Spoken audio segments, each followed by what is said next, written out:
Hi everybody. It is Thursday, week one of spring term. I hope you're all doing okay, and I hope that you've all done the tasks leading up to this lesson.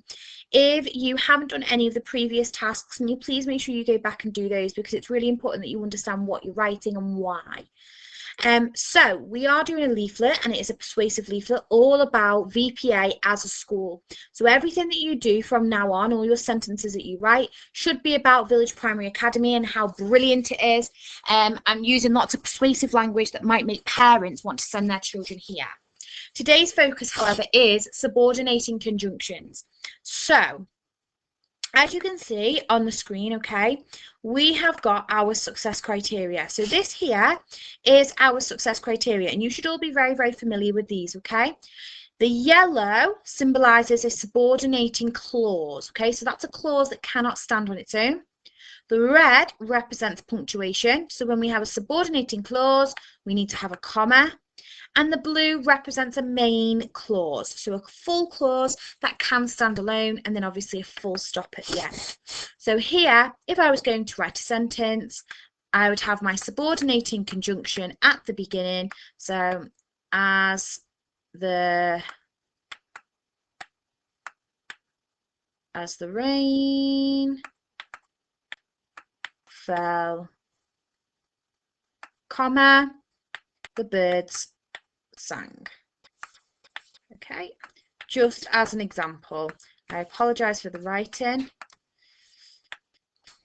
So just so you can see, the yellow is a subordinating conjunction. So as the rain fell does not make sense on its own, whereas the bird sang is blue because it makes sense on its own. Okay, it can stand on its own. And if we were going to write this the other way, we would go this way and we would say the birds sang. And because it is a blue sentence, because it is a main clause, we don't, and it's at the beginning, we don't need a comma. When it's at the beginning, we don't need one. As the rain fell. So we can have our subordinating conjunctions in the middle or at the end, okay? Year 6, we would be aiming to have them at the beginning because it is better for us, and it shows that we understand how to use them, and it allows us to use that comma. So these are our subordinating conjunctions, our I saw a wabwabs, and they need to go at the beginning. Be really careful, and remember, we do not put commas, okay, after a subordinating conjunction. It goes after our subordinating clause. So I have given you, just to get you all warmed up and get you started, I have given you 3 SATs questions to have a go at. You can do these on paper, or you can have a go at editing them on a PDF. So if you haven't done this yet, I want you to pause the video now, and I want you to do this first, please. So pause the video, and then when you've done, come back, because I'm going to give you the answers to these questions. Okay, so my hope is now that you have completed the 3 questions that are currently on my screen, and you are now waiting for your answers. So, first one says, underline the subordinate clause in the sentence below. Hassan and I are going to our dance class. We are going to be late as we miss the bus. So it's asking you to underline the subordinate clause, so that's a yellow. So subordinate means it can't stand alone. And we know that they always start with an I saw a wabwab, so that must be as we missed the bus, and it should be the whole clause because it's asked you for the clause, not just for the conjunction, so be really careful. Then we've got this one here. It says tick one box in each row to show whether you underline the clause is a main or a subordinate clause. So main clauses are full sentences, can stand on their own. Subordinate clauses are the opposite. They cannot stand alone. So the first one says the school, which has 3 playing fields, opened in 1967. Okay, is that a main clause or is it a subordinate? Which has 3 playing fields must be subordinate, okay? So it's actually a relative clause here, and that's our relative pronoun, but it is a subordinate clause because it cannot stand alone. Although I had cycled to school, I still had the energy for all my lessons. I hope you've ticked that as a main clause. Doesn't have an I saw a wabwab in there, so it's definitely a main clause. Next one, we will be proud if we try our best. We will be proud if we try our best. Okay, does not have a subordinate conjunction at the beginning, therefore it must be a main clause. Okay, and the last one It says, rewrite the sentence below, adding a subordinate clause. Remember to punctuate your answer correctly. So you could have added your subordinate clause either at the beginning or the end. If it was at the beginning, you needed to have a comma. If you didn't have a comma, then you would not get the answer correct. So just let me pull up a text box because it's easier for me to type it than it is for me to write it. So I'm going to put mine at the beginning. So the children played on the swing, so I need to choose one of these first. So I'm going to go for, since it was still light outside, comma. That's my subordinating clause, okay? The children played on the swing, full stop.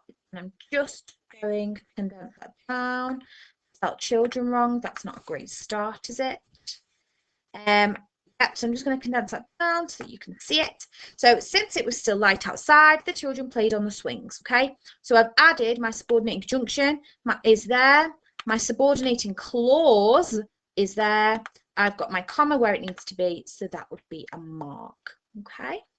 So after you've done that, your next task then.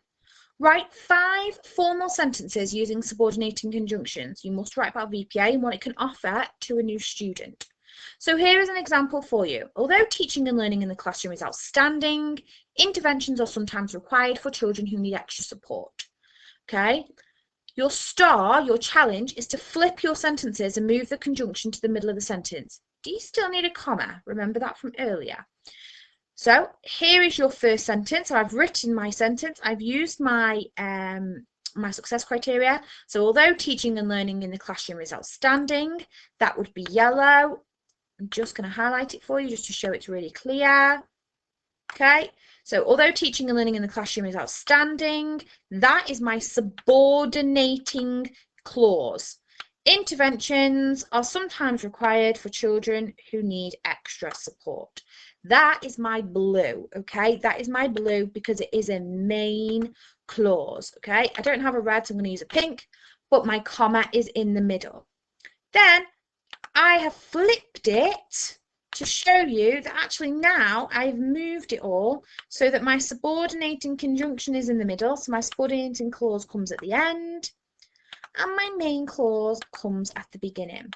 None of this is new learning. Subordinating conjunctions, you have been learning these since you were in year 4, and we just keep making them harder, using better language, so there should be nothing on here that you can't do. But your challenge is to make sure that those sentences are super formal. If you need to, go back to the previous lessons where you wrote notes about VPA, so you could try and put some of those sentences using subordinating conjunctions, or even here where you wrote your paragraph, you could use some of the sentences that you've written there to help you, okay? But your task is to use subordinating conjunctions. So to be able to say that you have achieved your learning objective, you must have used those subordinating conjunctions, okay? Don't forget to send all your work over to your teachers. You can send that on Dojo or on Purple Mash. Please, please, please don't forget to send it because it's absolutely vital that we are ticking your name off to say you are doing the work. And it's really important for your assessment as well, so we can assess you and make sure that you are understanding what you are doing. So stay safe, look after yourselves, and I'll see you all tomorrow.